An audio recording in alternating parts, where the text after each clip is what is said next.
Hi students, this is Mahesh. Welcome to Mahi tutorials.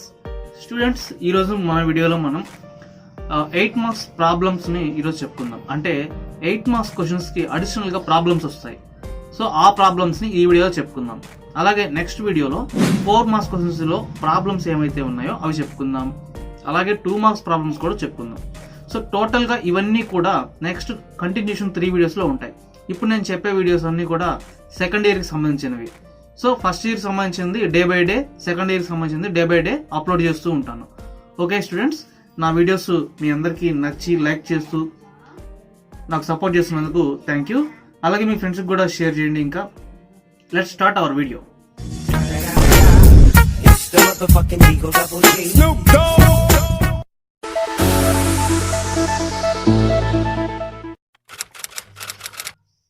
Students, ఇప్పుడు మనం చెప్పుకోబోయే క్వశ్చన్స్ ఏంటంటే వేవ్స్ టాపిక్లో. సో మనకి 8 మార్క్స్ క్వశ్చన్స్ పబ్లిక్ ఒకటి వస్తుందని తెలుసు. మొత్తం మీకు ఎన్ని వస్తాయి? 3 క్వశ్చన్స్ వస్తాయి.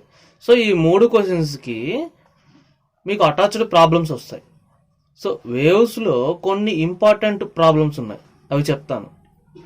నెక్స్ట్ అలాగే కరెంట్ ఎలక్ట్రిసిటీలో కూడా ఇంపార్టెంట్ ప్రాబ్లమ్స్ ఉన్నాయి, అవి చెప్తాను. నెక్స్ట్ వచ్చేసి న్యూక్లియర్ ఉంది కదా, న్యూక్లియర్ చాప్టర్లో కూడా ఇంపార్టెంట్ ప్రాబ్లమ్స్. ఈ 3 చాప్టర్స్లో కలిసి మనకి నేను ఇక్కడ ఒక 3 చెప్తాను వేవ్స్లో. నెక్స్ట్ వచ్చేసి కరెంట్ ఎలక్ట్రిసిటీలో ఒక 6 క్వశ్చన్స్ ఉన్నాయి. నెక్స్ట్ న్యూక్లియర్లో కూడా ఒక 5 క్వశ్చన్స్ ఉన్నాయి. సో మొత్తం ఇవి ఎన్ని క్వశ్చన్స్ అప్పటికి? 11, ఒక 3, 14. ఈ 14 క్వశ్చన్స్ కూడా ఈ వీడియోలో మీకు ఎక్స్ప్లెయిన్ చేస్తా. ఒకసారి చూడండి, మనం ఇక్కడ ఫస్ట్ క్వశ్చన్ ఒకటి చూద్దాం. మనకి ఇక్కడ మీకు పైన క్వశ్చన్ కనిపిస్తుంది, ఒకసారి చూడండి. A open organ pipe 85 centimetres long. ఓకేనా, ఒక ఆర్గాన్ పైప్ ఇచ్చారు. అంటే ఇక్కడ ఓపెన్ పైప్ అన్నాడు. ఓపెన్ అంటే ఏంటండి? 2 వైపులా ఓపెన్ చేసి ఉందని అర్థం. ఓకేనా, సో ఇది ఇలా ఉంది అనుకుందాం. దీని యొక్క లెంత్ ఎంత అంటే 85 సెంటీమీటర్స్. 85 సెంటీమీటర్స్. ఒక్క నిమిషం. A open organ pipe 85 centimetres long is sounded. ఓకేనా, 85 సెంటీమీటర్స్ ఉంది. Next, if the velocity of sound is 340 metres per second.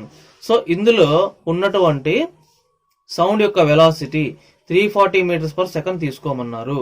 So ఇక్కడ length L is equal to 85, అలాగే 340 ఇది వచ్చేసి velocity V is equal to 340 metres per second. ఇది వచ్చేసి centimetres. Units compulsory రాయండి, ఎగ్జామ్లో రాసేటప్పుడు యూనిట్స్ కంపల్సరీ రాయాలి. Next, what is the fundamental frequency of vibration of the air column. So ఈ ఓపెన్ పైప్లో వైబ్రేషన్స్ అయినప్పుడు ఫండమెంటల్ ఫ్రీక్వెన్సీ ఎంత అని అడిగాడు. మనకి ఓపెన్ పైప్లో ఫండమెంటల్ ఫ్రీక్వెన్సీ ఫార్ములా చూడండి. ఓపెన్ పైప్లో వేవ్స్ అనేవి స్టార్ట్ అయితే ఫస్ట్ ఫండమెంటల్ వేవ్ ఎలా ఏర్పడుతుంది అంటే నోడ్ ఎక్కడ ఏర్పడుతుంది చూడండి, ఇలా వెళ్తుంది కదా సౌండ్. సో ఇక్కడ నుంచి స్టార్ట్ అయినప్పుడు ఈ విధంగా ఏర్పడుతుంది. అంటే ఇదనమాట. ఒకసారి సౌండ్ స్టార్ట్ అయినప్పుడు ఫస్ట్ నోడ్ ఎక్కడైతే ఏర్పడుతుందో దాన్ని ఫండమెంటల్ అని అంటాం. సో ఇక్కడ ఫండమెంటల్ ఫార్ములా ఏమొస్తుంది మనకి అప్పుడు? దీని యొక్క లెంత్ ఎంత? మామూలుగా ఒక ఫుల్ వేవ్ అంటే ఇలా ఉంటుంది. ఏంటి? ఒక క్రస్ట్. నెక్స్ట్ అలాగే ఈ 2 అనమాట. ఇది సూపర్ ఇంపోజ్ అయినప్పుడు ఈ విధంగా ఉంటుంది. సో దీని మొత్తం లెంత్ వచ్చేసి లాంబ్డా. సో మనకి ఇక్కడ ఏంటి? ఈ వైపు ఒక హాఫ్ పార్ట్ ఉంది, ఇలా ఈ వైపు ఒక హాఫ్ పార్ట్ ఉంది. అంటే దీని యొక్క లెంత్ ఎంత అవుతుంది? టోటల్గా λ/2 అవుతుంది. అర్థమవుతుందా నేను చెప్పింది? సో దీని లెంత్ లాంబ్డా అయినప్పుడు ఇందులో హాఫ్ పార్ట్ అనమాట. ఇది వచ్చేసి ఒక పక్క λ/4 పార్ట్, ఇది ఒక λ/4 పార్ట్. 2 కలిపితే మనకి λ/2 వస్తుంది. So L is equal to λ/2 అనేది మనకు వచ్చింది. దీన్ని మనము ఫార్ములా పరంగా సబ్స్టిట్యూట్ చేసుకున్నప్పుడు V is equal to N లాంబ్డాలో మనం ఇక్కడ సబ్స్టిట్యూట్ చేసుకుంటాం. ఎలా సబ్స్టిట్యూట్ చేసుకుంటాం? ఇక్కడ L ఈజ్ ఈక్వల్ టు λ/2 వచ్చింది. దేర్ఫోర్ λ ఈజ్ ఈక్వల్ టు ఎంత వస్తుంది? 2L వస్తుంది. దట్ ఈజ్ ఈక్వల్ టు ఇక్కడ ఫ్రీక్వెన్సీ N ఈజ్ ఒక నిమిషం, V is equal to N, అలాగే లాంబ్డా అంటే ఎంత? 2L. సో మనకి ఏం కావాలి? N కావాలి. అంటే ఇక్కడ పౌనపున్యం ఫ్రీక్వెన్సీ కావాలన్నమాట. n is equal to v/2l అని వస్తుంది. దీన్ని ఫండమెంటల్ ఫ్రీక్వెన్సీ ఫార్ములా అంటాం. ఫండమెంటల్ ఫ్రీక్వెన్సీ ఫార్ములా ఏంటి? n is equal to v/2l అని మనం తెలుసుకుంటాం. అలాగే ఇది ఓపెన్ పైప్ లో కదా, అలాగే క్లోజ్డ్ పైప్ లో ఏంటి అనేది మీకు బాగా గుర్తుండాలన్నమాట. ఈ ఫస్ట్ క్వశ్చన్ వచ్చేసి ఓపెన్ పైప్ కి సంబంధించిన క్వశ్చన్. సో ఫార్ములా మనకు తెలుసు కదా, దీనిలో మనం సబ్స్టిట్యూట్ చేద్దాం. n is equal to v/2l అయినప్పుడు, సో ఇక్కడ v ఎంత ఇచ్చారు? 340 ఇచ్చారు. అలాగే కింద 2l అన్నాం, అంటే 2 ఇంటూ లెంత్ 85 సెంటీమీటర్స్ వేసుకుంటే మనకి ఇక్కడ వచ్చేటటువంటి ఫ్రీక్వెన్సీ అనేది తెలిసిపోతుంది. సో అది ఎట్లా చేస్తాము? క్యాన్సిలేషన్ ఏముంది, సింపుల్. ఇది 85 సెంటీమీటర్స్ కదా, మనం సెంటీమీటర్స్ ని మీటర్లకు కన్వర్ట్ చేసుకోవాలి. ఎందుకు మీటర్లకు కన్వర్ట్ చేసుకోవాలి? వీళ్ళు ఇక్కడ ఆల్రెడీ వెలాసిటీ అనేది ఎలా ఇచ్చారు? మీటర్స్ పర్ సెకండ్ లో ఇచ్చారు. అంటే దీన్ని కూడా మనం మీటర్స్ లోకి పెట్టుకోవాలా లేదా? సో కాబట్టి మనం ఎట్లా రాసుకుంటాం? 85 సెంటీమీటర్స్ ని 0.85 మీటర్స్ గా మనం రాసుకుంటాం. దేర్ఫోర్ 2/0.85 అని మనం రాసుకోవచ్చు. సో ఇప్పుడు మీరు 0.85 ఇంటూ 2 ఎంత అవుతుంది చూడండి. ఇక్కడ 5510, 8 8 16 17 అంటే ఇంతేనా? సో 1.70, 340/1.70. మీరు ఏం చేస్తారంటే క్యాన్సిలేషన్ ఈజీగా కోసం 10 తో మల్టిప్లై చేయండి పైన కింద, ఓకేనా? అప్పుడు వాల్యూ ఏం మారదు అనమాట. సో అప్పుడు మనకి ఏమొస్తుంది? 3400/1.7 ఇంటూ 10 ఏమవుతుంది? 70. దేర్ఫోర్ నెక్స్ట్ అలాగే ఇక్కడ ఏమొస్తుంది? 1.7 ఇంటూ 10 అన్నప్పుడు మనకి 17 వచ్చింది. 17 1s, 17 2s. So therefore answer వచ్చేసి 200. n కి యూనిట్స్ ఏంటి? హెడ్జెస్. ఫ్రీక్వెన్సీకి హెడ్జెస్ పెట్టాలి. సో 200 హెడ్జెస్ అనేది ఆన్సర్ అనమాట. సో మీకు సింపుల్ గా క్లియర్ గా అర్థమైంది అనుకుంటున్నాను. మీకు 8 మార్క్స్ ప్రాబ్లం క్వశ్చన్స్ ఇచ్చినప్పుడు అందులో ప్రాబ్లమ్స్ అనేవి ఇలాంటివి ఇస్తారు. సో మీరు మెయిన్ గా గుర్తుపెట్టుకోవాల్సింది ఈ ఫండమెంటల్ ఫ్రీక్వెన్సీ అనమాట. నెక్స్ట్ అలాగే ఇంకొక క్వశ్చన్ చూద్దాం. ఇది ఇంకా చాలా ఈజీ, అంటే ఇలాగే ఉంటుంది కాకపోతే ఇంత మ్యాటర్ లాగా చెప్పను అనమాట. చూడండి ఇక్కడ second question. Pipe 70 centimetres long is sounded. So ఇక్కడ మనకి క్వశ్చన్ లో ఏమని ఇచ్చారు? క్లోజ్డ్ ఆర్గన్ పైప్ అన్నాడు. సో క్లోజ్డ్ ఆర్గన్ పైప్ అంటే ఒకవైపు క్లోజ్ చేసి ఉంటుంది అనమాట. సో ఈ విధంగా నేను డ్రా చేస్తున్నాను కదా, క్లోజ్ చేశాను. సో దీంట్లో ఫండమెంటల్ ఫ్రీక్వెన్సీ ఎంత? సో ఇది కూడా మీరు క్లోజ్డ్ పైప్ అని చెప్పేసి క్వశ్చన్ ఉంది కదా, దాంట్లో నేర్చుకుంటారు. సో దీంట్లో ఫస్ట్ నోడ్ ఎక్కడ ఏర్పడుతుంది అంటే, సౌండ్ అనేది ఇక్కడ నుంచి ట్రావెల్ అయినప్పుడు ఖచ్చితంగా ఈ ఎడ్జ్కి టచ్ అవుతుంది. టచ్ అయ్యి మళ్ళీ ఇక్కడ నుంచి రిఫ్లెక్ట్ అవుతుంది అనమాట. సో ఈ విధంగా ఫామ్ అవుతుంది. సో ఫస్ట్ నోడ్ ఎక్కడ ఏర్పడుతుందో దాన్నే మనం ఫండమెంటల్ ఫ్రీక్వెన్సీ ఇక మనం తీసుకుంటాం. సో ఇక్కడ ఏమొస్తుంది మనకి? n is equal to v/4l అనమాట, ఓకేనా? సో ఇది మనకి గుర్తుంటే చాలు, నెక్స్ట్ రిమైనింగ్ మనం చేసేయచ్చు. ఓకే చూద్దాం. సో దీని యొక్క లెంత్ ఎంత ఇచ్చారు? 70 centimetres long is sounded if the velocity of sound is 331 metres per second. ఇక్కడ చూడండి వెలాసిటీ అనేది మార్చారు. So 331 metres per second. చూడండి మీకు ఇంకొక చిన్న పాయింట్, ఎప్పుడైనా సరే ప్రాబ్లమ్స్ లో వెలాసిటీ కనుక ఇవ్వకపోతే మీరు డైరెక్ట్ గా ఒక వాల్యూ వేసేసుకోవచ్చు. అదేంటంటే 330 మీటర్స్ పర్ సెకండ్ అని వేసుకోవచ్చు. ఒకవేళ ప్రాబ్లమ్స్ లో ఏమీ ఇవ్వకపోతే వెలాసిటీ అనేది మీరు అప్పుడు ఏం చేయాలి? 330 మీటర్స్ పర్ సెకండ్ అనేది వేసేసుకోవాలన్నమాట. ఓకే, మనం ఇప్పుడు రిమైనింగ్ ప్రాబ్లం లో ఇంకేమేమి ఇచ్చారో చూద్దాం. ఇక్కడ పైప్ యొక్క లెంత్ వచ్చేసి 70 సెంటీమీటర్స్ ఇచ్చారు. నెక్స్ట్ అలాగే వెలాసిటీ వచ్చేసి 331 మీటర్స్ పర్ సెకండ్ ఇచ్చారు. What is the fundamental frequency of vibration of the air column? Simple, same ఇదే విధంగా ఉంటుంది. ఫార్ములా మనకు తెలిస్తే చాలు అనమాట. n is equal to v/4l. v value ఎంత? 331 డివైడెడ్ బై 4 ఇంటూ అలాగే లెంత్ ఎంత ఇచ్చారు? 70 సెంటీమీటర్స్. ఇందాక చెప్పాను కదా 70 సెంటీమీటర్స్ అని ఇచ్చినప్పుడు మనం దాన్ని మీటర్స్ లో కన్వర్ట్ చేసుకుంటే 0.7 మీటర్స్ అని వస్తుంది. సో ఇక్కడ మనం 0.7 అని రాసుకుంటాం. సో మీరు అప్పుడు ఆన్సర్ ని ఫైండ్ అవుట్ చేస్తే 331/4 7s are 28. సో 2.8 అనమాట, ఓకేనా? సో నెక్స్ట్ మనం క్యాన్సిల్ కనుక చేస్తే మనకి టోటల్ గా 118.2 హెడ్జెస్ అని వస్తుంది. యూనిట్స్ కంపల్సరీ మెన్షన్ చేయాలి, ఓకేనా? 1/2l root of T by mu అనే ఫార్ములా ఉంది కదా, n ఈజ్ ఈక్వల్ టు, ఈ ఫార్ములాని బేస్ చేసి క్వశ్చన్ అనేది ఇవ్వడం జరుగుతుంది. ఈ క్వశ్చన్లో మనల్ని ఏదైనా అడుగుతాడు, మ్యూ అడగొచ్చు, లేదా టీ అడగొచ్చు, లేదా ఎల్ అడగొచ్చు, ఎన్ అడగొచ్చు, ఏదైనా అడుగుతాడు అనమాట. రిమైనింగ్ సంబంధించినవి ఇచ్చి మనల్ని ఏదో ఒకటి ఫైండ్ అవుట్ చేయమంటాడు, లేదా రెండు ఫైండ్ అవుట్ చేయమంటాడు. సో ఒకసారి మనం ఈ క్వశ్చన్ చూద్దాం. A stretched wire of length 0.6 metres.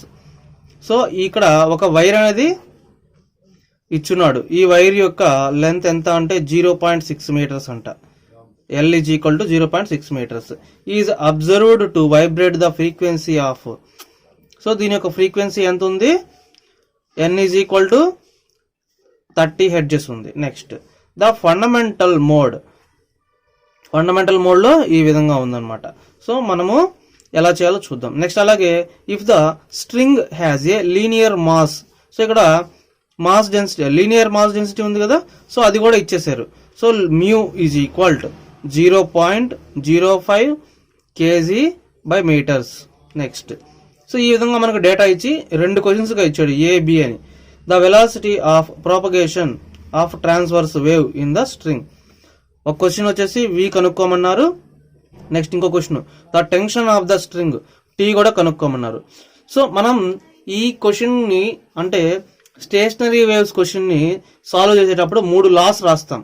ఆ లాస్ ఏంటంటే n అనేది ఇన్వర్స్లీ ప్రపోజనల్ టు L అని చెప్పేసి, అంటే ఈ విధంగా. నెక్స్ట్ రిమైనింగ్ రెండు కూడా కాన్స్టెంట్ అని గుర్తుందా? సో గుర్తు లేకపోతే గుర్తు పెట్టుకోండి, ఓకేనా. నెక్స్ట్ n అనేది రూట్ టీకి ఉన్నప్పుడు రిమైనింగ్ కాన్స్టెంట్ అని చెప్పేసి. Next n is directly inversely proposal to 1/√of mu అనేసి ఇలాంటివి ఉన్నాయన్నమాట. సో వీటిని మనం బాగా గుర్తుపెట్టుకోవాలి. అలాగే దీనికంటే ముందు ఇంకొకటి కూడా రాసాం, అదేంటంటే v is equal to √T/μ అని చెప్పేసి రాస్తున్నాం. ఈ ఫార్ములాస్ ఇక్కడ మనకి పనికొస్తాయి. చూద్దాం. ఫస్ట్ ఇక్కడ మనము వాళ్ళు ఇచ్చిన ఫస్ట్ క్వశ్చన్ చేద్దాం. ఫస్ట్ క్వశ్చన్ ఏంటి? వెలాసిటీని ఫైండ్ అవుట్ చేయమన్నారు. మనకు తెలిసిన మామూలుగా వెలాసిటీ ఫార్ములా ఏంటి? v is equal to n λ, ఓకేనా. సో ఓకే, n λ వేసుకుంటే ఫండమెంటల్ ఫ్రీక్వెన్సీ అని ఇచ్చాడు కదా మనకి క్వశ్చన్లో. ఫండమెంటల్ మోడ్ అని ఇచ్చాడు. ఫండమెంటల్ మోడ్ అంటే ఏంది? చూడండి ఇప్పుడు ఒకసారి. ఇది ఒక వైర్ అనుకుంటే ఈ వైర్కి ఫండమెంటల్ మోడ్ అంటే ఫస్ట్ ఇలా ఫామ్ అయినప్పుడు మనకి ఏర్పడేదాన్ని దీని ఏమంటాం? ఇక్కడ స్టార్ట్ అయింది కదా, సో ఇక్కడ మళ్ళీ ఫండమెంటల్ మోడ్ అంటే ఇది అనమాట. దీనికి ఉండేటువంటి లెంత్ ఎంత అవుతుంది చూడండి. L ఈజ్ ఈక్వల్ టు ఇలాంటి రెండు ఉన్నప్పుడు లాంబ్డా అయినప్పుడు ఇది సగమే కదా, అంటే L ఈజ్ ఈక్వల్ టు λ/2 అవుతుంది. Therefore λ is equal to 2L అవుతుంది. సో మనకి లాంబ్డా వాల్యూ ఉంది, n వాల్యూ ఉంది, అవి ఇక్కడ సబ్స్టిట్యూట్ చేస్తే మనకి ఆన్సర్ వస్తుంది. సో 30 ఇంటూ చూడండి ఇక్కడ లాంబ్డా అని వేసారు. లాంబ్డా ఈజ్ ఈక్వల్ టు ఏం చెప్పాను? 2L అని చెప్పాను. అంటే 2 ఇంటూ L వాల్యూ ఎంత? L వాల్యూ వాళ్ళు ఇచ్చారు కదా 0.6 మీటర్స్. సో అది ఇక్కడ మనం రాసుకోవాలి. ఓకే, దీన్ని క్యాలిక్యులేషన్ చేస్తే 0.6 ఇంటూ 2 వచ్చేసి 12 వస్తుంది, అంటే 1.2 వస్తుంది అనమాట. సో 1.2 ఇంటూ 30, 12 ఇంటూ 30, 12 3 జార్ 36 అండ్ 0 వస్తుంది. ఇక్కడ పాయింట్ పెట్టుకుంటే 36 మిగులుతుంది అనమాట. So 36 metres per second is the velocity. So ఇంతే, సింపుల్. ఈ విధంగా ఆన్సర్ ఫైండ్ అవుట్ చేయొచ్చు. నెక్స్ట్ మనం ఇంకో క్వశ్చన్ చూద్దాం. దాంట్లోనే the tension in the string. ఇందులో టెన్షన్ కూడా కనుక్కోమన్నారు. టెన్షన్ అంటే టీ కనుక్కోవాలి. సో టీ ఎలా కనుక్కోవాలి? ఇంతకుముందు చెప్పాను కదా ఫార్ములా, ఈ ఫార్ములాను యూజ్ చేయాలి. v is equal to √T/μ. ఇక్కడ మనము టీ ఫైండ్ అవుట్ చేయాలంటే మనకి v తెలియాలి, మ్యూ తెలియాలి. ఆల్రెడీ మనం v ఇక్కడ కనుక్కున్నాం కాబట్టి అది వేసేస్తాం, మ్యూ వాళ్ళు ఇచ్చారు కాబట్టి అది వేసేద్దాం. ఈ వైపు ఉన్నటువంటి టోటల్ రూట్ని ఇటు తీసుకొస్తే ఏమవుతుంది? v² అవుతుంది. v² T/μ అవుతుంది, అంతే కదా. అలాగే మనకు కావాల్సింది టీ కాబట్టి t ఈజ్ ఈక్వల్ టు ఈ మ్యూని ఇటు తీసుకొస్తే v² ఇంటూ మ్యూ అవుతుంది. అంటే ఇప్పుడు మనం ఏం చేస్తాం? సింపుల్గా t is equal to v² చేద్దాం. 36 ఇంటూ 36 ఇంటూ మ్యూ వాల్యూ ఎంత? 0.005. దీని మొత్తం మనం క్యాల్కులేషన్ చేస్తే మనకి 64.8 వస్తుంది, ఓకేనా. So 64.8 newtons. టెన్షన్ అంటే నథింగ్ బట్ ఫోర్స్ అనమాట.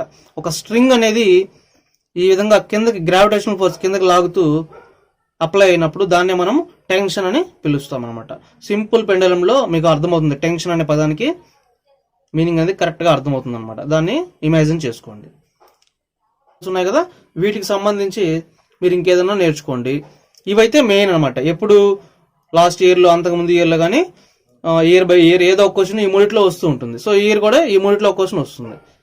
నెక్స్ట్ ఇప్పుడు మనం కరెంట్ ఎలక్ట్రిసిటీ చూద్దాం. ఓకే, కరెంట్ ఎలక్ట్రిసిటీలో మనకి రెగ్యులర్గా ఏ క్వశ్చన్స్ వస్తుంటాయి? కిర్చాఫ్ లా వస్తుంటుంది, అలాగే పొటెన్షియోమీటర్ వస్తుంది. పొటెన్షియోమీటర్లో 2 క్వశ్చన్స్ ఉన్నాయి. పొటెన్షియోమీటర్ ప్రైమరీ సెల్ అనేటటువంటి ఒక క్వశ్చన్ ఉంది, అంటే సింగిల్ సెల్ ఉంటుంది అనమాట. అలాగే 2 cells అనేటటువంటి ఒక క్వశ్చన్ ఉంటుంది. ఈ మూడిట్లో ఏ క్వశ్చన్ ఇచ్చినా కానీ ప్రాబ్లం అనేది కంపల్సరీ ఇస్తారు.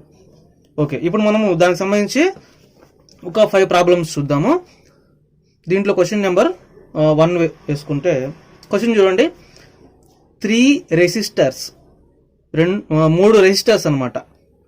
R1 is equal to 2 ohms, R2 is equal to 4 ohms, R3 is equal to 5 ohms. Ohms అంటే ఏంటి? రెసిస్టెన్స్కి యూనిట్స్. ఓకేనా, ఓమ్స్ అనేవి మెన్షన్ చేయాలి. Are connecting in a parallel. So ఈ 3 రెసిస్టర్లో ప్యారలల్ కనెక్షన్లో ఇవ్వడం జరిగింది. సో ఇప్పుడు మనము ప్యారలల్ కనెక్షన్లో ఇవ్వడం అంటే ఏంటి? ఒకసారి డయాగ్రామ్ వేద్దాం. Okay,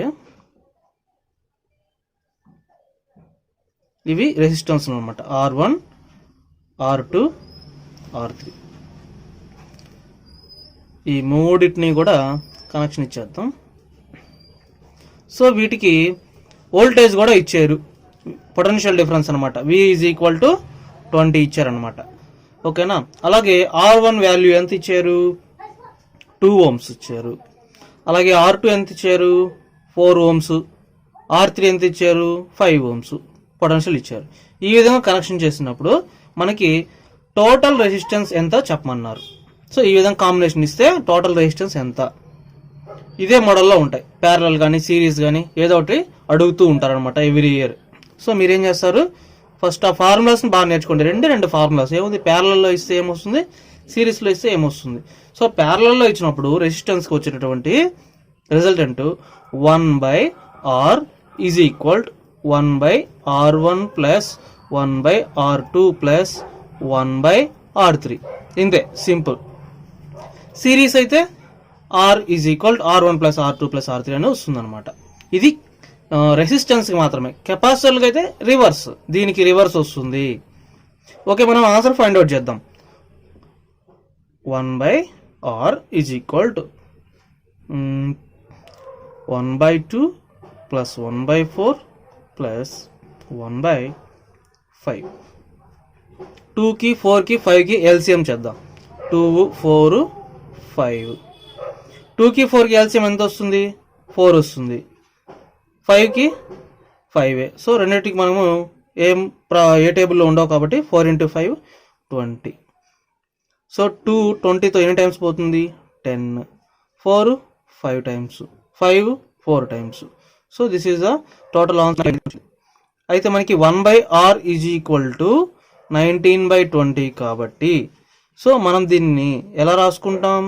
R is equal to ఏం రాస్తాం? రెసిప్రోకల్ అనమాట, రివర్స్ చేయండి. సో 20/19 ఇంతే, ఇది ఆన్సర్. ఈ విధంగా చేయాలి. నెక్స్ట్ మనం ఇది మనకి 2018లో వచ్చింది. నెక్స్ట్ మనం ఇంకో క్వశ్చన్ చూద్దాం. ఇందులో second question, A wire of resistance 4R. So ఒక వైర్ యొక్క రెసిస్టెన్స్ 4R అని మనం పెట్టుకుందాం. Is bent in the front of a circle. ఇది ఒక సర్కిల్ టైప్లో బెండ్ చేశారంట. What is the effective resistance between the ends of the diameter. దీని యొక్క డయామీటర్ మనం ఈ విధంగా తీసుకుంటే ఈ ఎండ్స్ దగ్గర దీని యొక్క ఎఫెక్టివ్ రెసిస్టెన్స్ ఎంత ఉంటుందో చెప్పమన్నారు. సో దీనికోసం మీరు ఏం చేయాలో చూద్దాం. చూడండి ఒకసారి. ఇప్పుడు దీని మొత్తానికి 4R అన్నప్పుడు దీని యొక్క సగం హాఫ్కి ఎంత ఉంటుంది? 2R ఉంటుందా? ఓకే. సో ఇప్పుడు ఈ రెండు రెసిస్టెన్స్, ఇవి రెండు పార్ట్స్ అనుకుంటే మనము రెండు రెసిస్టెన్స్ తీసుకున్నప్పుడు వాటి యొక్క రిజల్టెంట్ ఎలా ఉంటుందో వేస్తే మనకి ఆన్సర్ అనేది వచ్చేస్తుంది అనమాట. సింపుల్గా మీరు ఇలా అయినా వేయచ్చు. ఇప్పుడు 1/R1 ప్లస్ 1/R2 అనుకోండి. ఎలా చేస్తాం మనం? ఈ రెండిటికి ఎల్సిఎం అంటే కింద వస్తుంది, రెండింటికి multiply R1 into R2.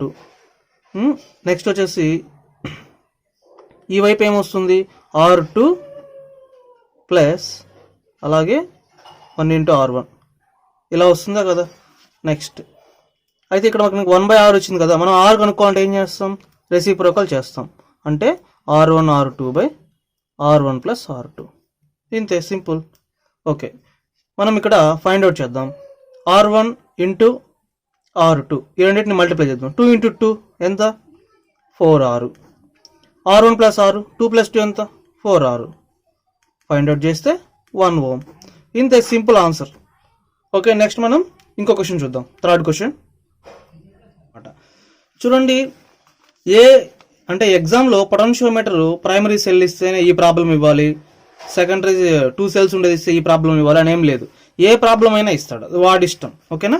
So కాబట్టి మీరు కంపల్సరీ ఈ 5 ప్రాబ్లమ్స్ని బాగా నేర్చుకోండి. ఓకే, మనం థర్డ్ క్వశ్చన్ చూద్దాం.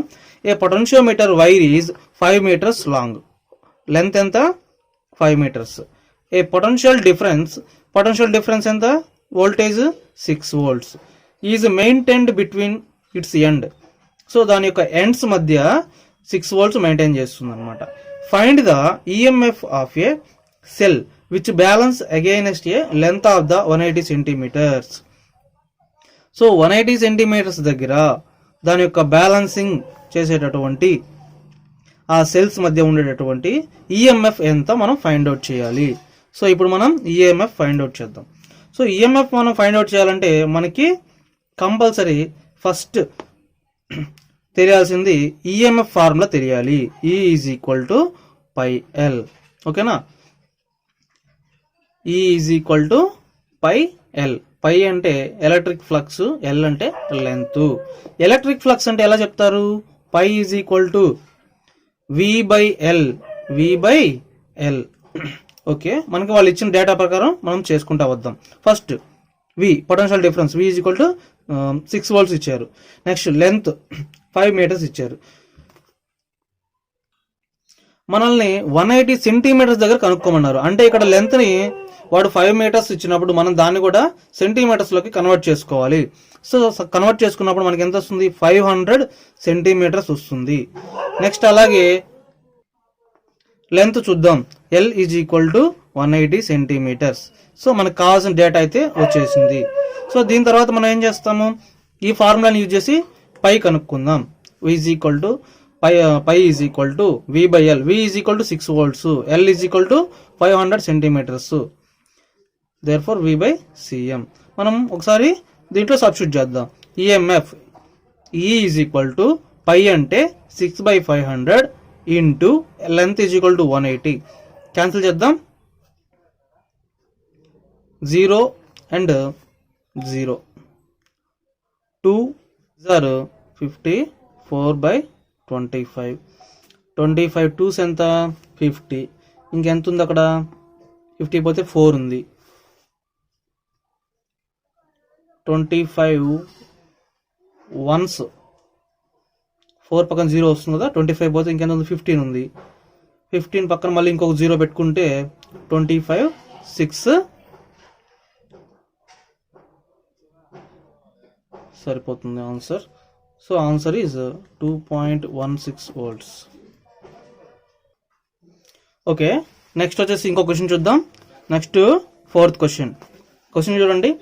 In a potentiometer arrangement A cell of EMF. So ఇక్కడ మనకి ఈఎంఎఫ్ అనేది ఇచ్చారు 1.25 volts. ఎలక్ట్రోమోటివ్ ఫోర్స్ ఎంత, 1.25 volts. Gives a balance point at 35 centimeters. Balancing ఎక్కడ చేశారు, 35 centimeters దగ్గర చేశారు.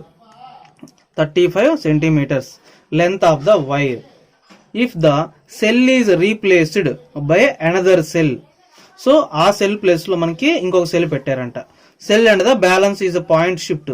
ఆ సెల్ ఏమైంది, దాని యొక్క లెంత్ 63 centimeters దగ్గర బ్యాలెన్సింగ్ చేసింది. What is the EMF of second cell. So second cell అంటే E2 యొక్క ఈఎంఎఫ్ మనం చెప్పాలి. సో ఎలా ఫైండ్ అవుట్ చేస్తాం, మనకు తెలుసు ఒకే ఒక్క ఫార్ములా, మీరు 8 మార్క్స్ క్వశ్చన్స్ నేర్చుకునేటప్పుడు నేర్చుకున్నారు.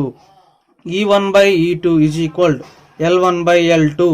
దేర్ ఫోర్ మనం కనుక్కోవాల్సింది E2 కాబట్టి ఫస్ట్ E2 నాటి తీసుకెళ్తే E2 is equal to L1/L2. ఇటు వస్తే ఏమవుతుంది, రెసిప్రోకల్ అవుతాయి. సో దేర్ ఫోర్ L2/L1 ఇక్కడ మల్టిప్లై అవుతుంది కాబట్టి E1 ఇలా వేసుకుంటాం. ఫైండ్ అవుట్ చేస్తే L2 వచ్చేసి 1.25 ఇంటూ E1 వేసాము, అలాగే L2 వచ్చేసి 63 రెండు వేసేసాం. E1 వచ్చేసి 1.25, L2 వచ్చేసి 63 వేసుకున్నాం. అలాగే L1 ఎంత 35 అంటే ఫస్ట్ లెంత్ దగ్గర. సో దీన్ని కూడా మనం క్యాలిక్యులేషన్ చేసేస్తే మనకి 2.25 volts అనేది వస్తుంది. Okay, next last question, 5th question చూద్దాం. A battery of EMF.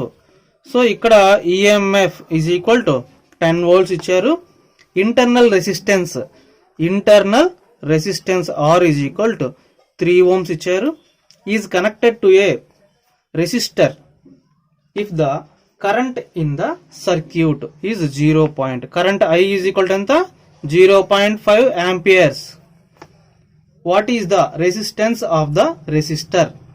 So మనకి రెసిస్టర్లో ఉన్నటువంటి రెసిస్టెన్స్ ఎంతో కనుక్కోమంటున్నారు. సో మీరు ఫైండ్ అవుట్ చేయడానికి మన దగ్గర మనకి 8 మార్క్స్ ప్రాబ్లమ్స్ నేర్చుకున్నప్పుడు సెకండ్ క్వశ్చన్ ఉంది. ఈఎంఎఫ్ ఆఫ్ ఇంటర్నల్ రెసిస్టెన్స్ అని చెప్పేసి, ఈఎంఎఫ్ కాదు పొటెన్షియోమీటర్లో ఇంటర్నల్ రెసిస్టెన్స్ అని చెప్పేసి ఒక క్వశ్చన్ ఉంది కదా. సో ఆ క్వశ్చన్లో వస్తుంది ఈ ఫార్ములా. సో దాన్ని యూజ్ చేసి చేయాలన్నమాట. సో ఇక్కడ ఫార్ములా ఏంటి, I is equal E by capital R plus small r. ఇక్కడ స్మాల్ r అంటే ఏంటి, ఇంటర్నల్ రెసిస్టెన్స్, క్యాపిటల్ R అంటే ఏంటి, నార్మల్ రెసిస్టెన్స్ అనమాట. ఇప్పుడు మనము ఇదే కనుక్కోవాల్సింది కూడా R అనమాట. ఈ R ఎలా కనుక్కోవాలో చూద్దాం. ఫస్ట్ మనకి వాళ్ళు ఇచ్చిన డేటా ప్రకారం రాసుకుందాం. మనకి R ప్లస్ ఆర్ని ఇటు తీసుకొస్తే ఇది డివిజన్లో ఉంది, ఇటు వస్తే multiply, R plus R is equal to ఈ I ఇక్కడ మల్టిప్లై అవుతుంది, ఇటు వస్తే డివిజన్ అవుతుంది, E బై I వేసుకుందాం. ఎందుకంటే మన దగ్గర E ఉంది I ఉంది కదా, అందుకోసం వేసుకున్నాం అనమాట.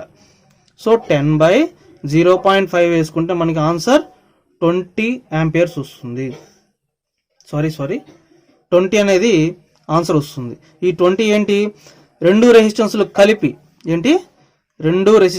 కలిపి 20 ohms అనేది వచ్చింది. సో ఇప్పుడు మనకి R is equal to 20 minus ఈ వైపు ఉన్నటువంటి స్మాల్ ఆర్ని అటు తీసుకెళ్తే ఈ విధంగా 20 మైనస్ ఆర్గా మనం రాసుకుంటాం. దేర్ ఫోర్ ఇక్కడ మనకి వాళ్ళు ఇక్కడ చూడండి, ఇంటర్నల్ రెసిస్టెన్స్ స్మాల్ ఆర్ తీసుకుంటే బెటర్, మనం క్యాపిటల్ ఆర్ రాసేలా ఇబ్బంది పడిపోతాం. So small are is equal to 3 ohms, 20 minus 3 వేసుకుంటే 17 ohms వస్తుంది. ఓకే స్టూడెంట్స్, ఇప్పుడు మీకు కన్ఫ్యూజ్ ఏం అవసరం లేదు. సో వాళ్ళు ఇచ్చినటువంటి ప్రాబ్లంలో వాళ్ళు ఏమేమి ఇచ్చారు, ఈఎంఎఫ్ 10 volts ఇచ్చారు, ఇంటర్నల్ రెసిస్టెన్స్ ఇచ్చారు. ఫస్ట్ నేను క్యాపిటల్ ఆర్ అని రాశాను, సో అలా రాస్తే మనం కన్ఫ్యూజ్ అవుతాం.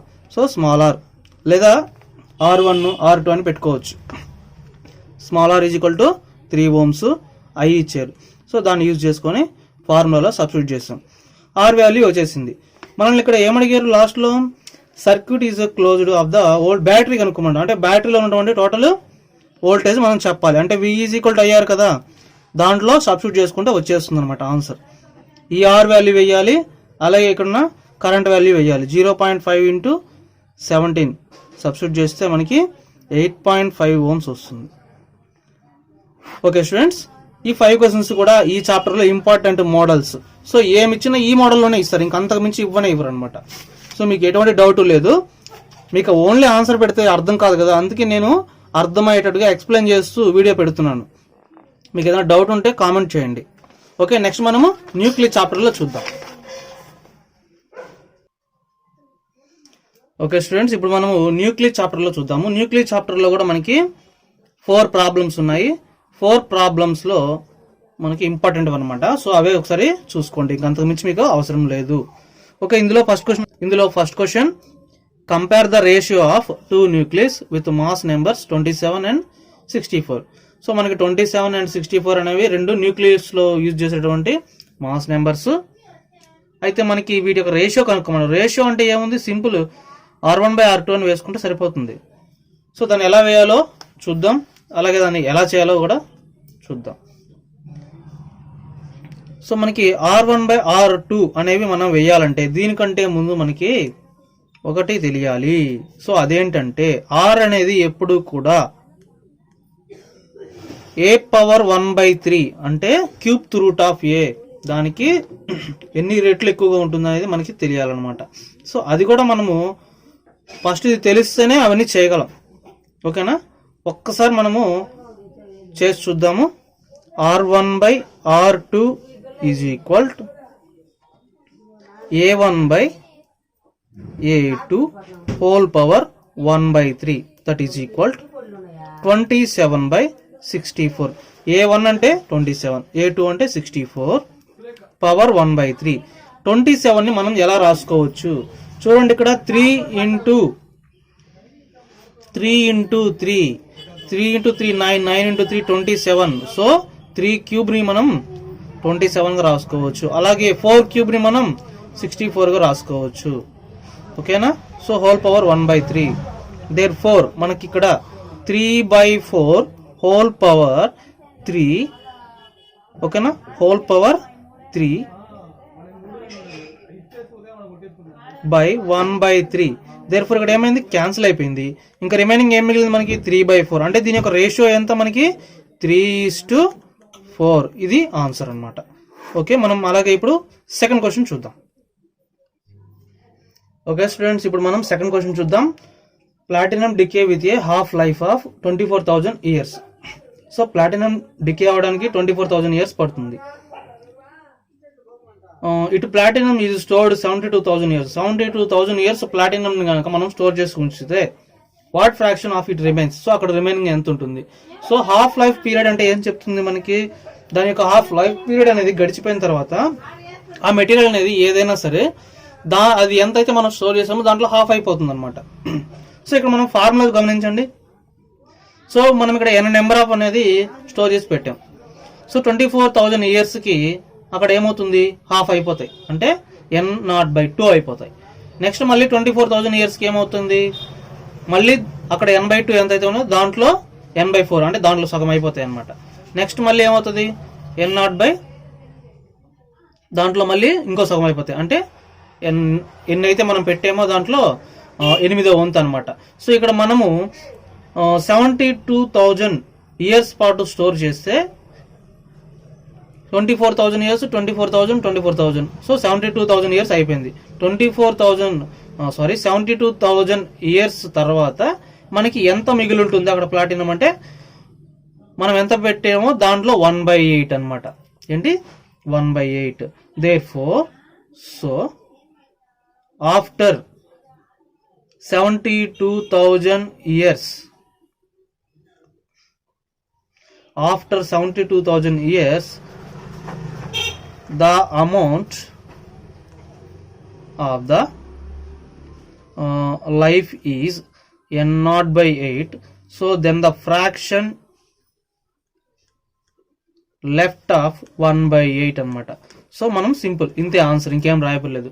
సో మనము ఒక మెటీరియల్ యొక్క హాఫ్ లైఫ్ పీరియడ్ అనేది ఇవ్వడం జరిగింది. ఇచ్చిన తర్వాత ఆఫ్టర్ ఇన్ని సంవత్సరాల తర్వాత అది ఎంత మిగిలి ఉంటుంది అని అడుగుతాడు. సో దానికి మీకు ఇది ఏ మెటీరియల్ ఇచ్చినా మీకు టైం అనేది ఇస్తాడు కాబట్టి దాని ప్రకారం మనం క్యాలిక్యులేట్ చేసి చెప్తాం. Next third question.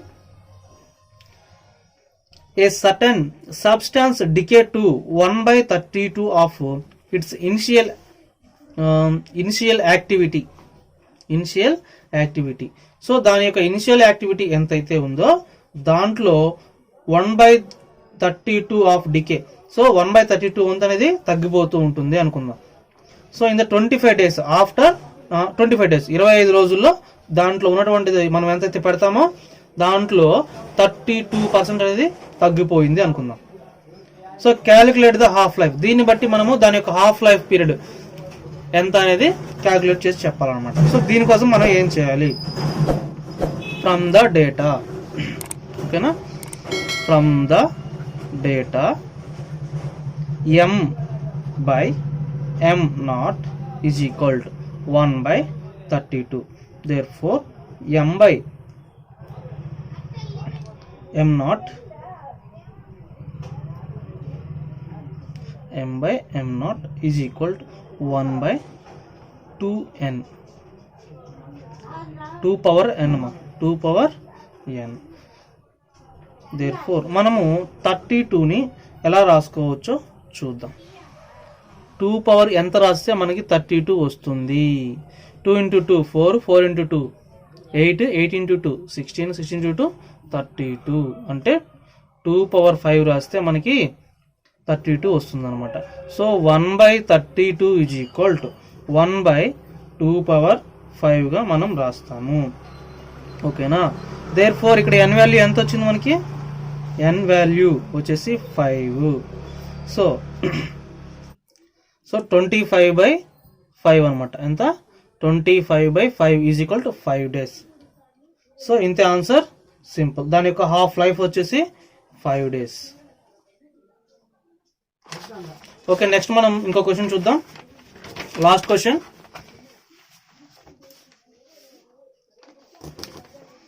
So question ఏంటంటే the half life period of A radio active substance is 20 days. So ఒక సబ్స్టాన్స్ ఉంది, అంటే సబ్స్టాన్స్ అంటే మెటీరియల్ అని, ఒక సబ్స్టాన్స్కి 20 days అనేది హాఫ్ లైఫ్ పీరియడ్ అనుకుంటే what is the time taken for 7/8 of it's original mass. So 7/8 of it taken. So 7/8 వంతు మనం తీసుకోవాలనుకుంటే దాని యొక్క original Maslow, so డిస్టింగ్విషన్ is the rate. So మనం ఇక్కడ దాన్ని ఎంత కాలం, ఎంత టైం పీరియడ్ ఉంచాల్సి వస్తుంది. సో ఎంత టైం పీరియడ్ ఉంచితే మనకి 7/8 ఆఫ్ ద మెటీరియల్ అనేది ఉంటుంది అని అడుగుతున్నాడు. సో దానికి మనం ఏం చేయాలో చూద్దాం. So half life of is equal to, half life అనేది వాడు ఇచ్చేసాడు. హాఫ్ లైఫ్ వచ్చేసి time period T is equal to వచ్చేసి 20 days అని వాడు ఇచ్చేసాడు. సో 20 daysకి దాని యొక్క హాఫ్ లైఫ్ పీరియడ్ అయిపోతుంది. నెక్స్ట్, సో రిమైనింగ్ మాస్ ఎంత మనం క్యాలిక్యులేట్ చేద్దాం. ఫస్ట్ 1 అనుకుంటే 7/8 అనేది మనం ఫస్ట్ దాని యొక్క మాస్ 1 అనుకుందాం. సో 1 - 7/8 కనుక మనం వేసుకుంటే, సో 8 - 7/8 దేర్ఫోర్ 1/8, 1/8ని 2 power 3 అంటే 1/2 power 3గా మనం రాసుకుంటాం. సో కంపేర్ ద వాల్యూ, మనకు వచ్చినటువంటి ఆన్సర్ని దాంతో కంపేర్ చేద్దాం. Compare these value 1/2 power n is equal to 1/2 power 3. Therefore ఇందాక మనం రాసుకున్నాం కదా ఫార్ములా, సేమ్ అదే. m/m0 is equal to 1/2 power n. So here n is equal to ఎంత వచ్చింది? 3 వచ్చింది. సో వాళ్ళు ఇచ్చినటువంటి టైం ఎంత? 20 days అన్నాడు. సో మనము టైం టేకెన్ కనుక్కోవాలి కదా.